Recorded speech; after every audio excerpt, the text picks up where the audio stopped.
કેમ બાવા બહુ વખત પછી દેખાયો? કિથે ખાસ ગયેલો શું કંઈ? બસ મજામાં. અરે નાસ્તો પાણી કીધો કે? હા કીધો. પેલું પેપરવાળાનું બિલ આપવાનું હતું તો આપ્યું કે?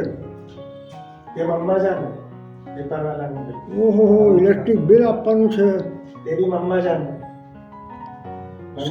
સવારે પીવાનું પાણી આવ્યું કે નહીં આજે? એ બધું મમ્મા જાને. કપડી અસ્તરી કરવા આપવાના છે બાવા. એ બધું મને નહીં માલુમ કપડાનું. તે મમ્મા જાને. ડીશ ટીવીનું મંથલી રિચાર્જ બાકી છે. મમ્માનો પ્રોગ્રામ કેમ જશે એમાં? મમ્મા પ્રોગ્રામ જોઈશ તો મમ્મા જ જાને. દૂધવાળાનું પૈસા આપ્યા કે મહિનાના? એ મમ્મા જાને. મને ના પૂછો. જશનમાં જવાનું હતું તે કાલે? એ મમ્મા જાને જસનનું. એ બી જાને. પછી સબ્જી ભાજી બી લાવવાની છે આજની ભાઈ. ક્યારે લાવવાનો છે? તે મમ્મા જાને.